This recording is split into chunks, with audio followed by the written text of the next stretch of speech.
আমাদের এই ছেলে ভাইয়েরা যারা জীবন ঝুঁকির মুখে রেখে প্রতিদিন জীবন যাপন করছে, তাদের জন্য সরকারি যে বরাদ্দ আসে এগুলোকে ডিস্ট্রিবিউট করেন। দয়া করে কোন অনিয়ম সেখানে আপনারা করবেন না। আমি জানি না কারা কার বিতরণ করেছে, কিংবা জেলে ভাইদের জন্য প্রতি বছর যে সরকারি ওজন আসে, চাল আসে, এখান থেকে 1 ছটাক চাল যদি কেউ আত্মসাৎ করে আগামী দিনে হাসনের ময়দানে তাকে কিন্তু দায়ী হতে হবে বলে দিলাম।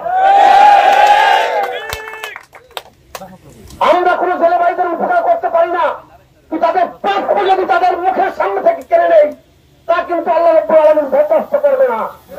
ভবিষ্যতে যারা এই জেলে কার্ড বিতরণ করবেন তারা তাদের বরাদ্দর লিডারশিপ দিবেন।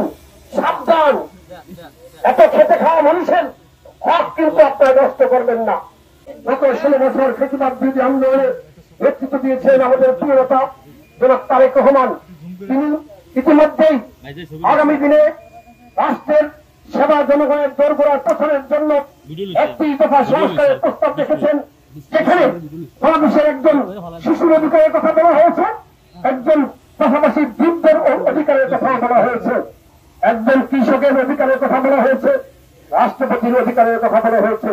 সেখানে এই শ্রমজীবী মানুষের অধিকারের কথা বলা হয়েছে, মেয়েদের অধিকারের কথা বলা হয়েছে, শ্রমিকদের অধিকারের কথা বলা হয়েছে, পেশাজীবীদের অধিকারের কথা বলা হয়েছে, বেকারদের অধিকারের কথা বলা হয়েছে, মুসলিমদের অধিকারের কথা বলা হয়েছে, অমুসলিমদের অধিকারের কথা বলা হয়েছে, যারা সমতল ভূমিতে বাস করে বাঙালিদের অধিকারের কথা বলা হয়েছে, যারা পাহাড়ে বাস করে সেই সুক্ষুদ্র জাতিসত্তার অধিকারের কথা বলা হয়েছে।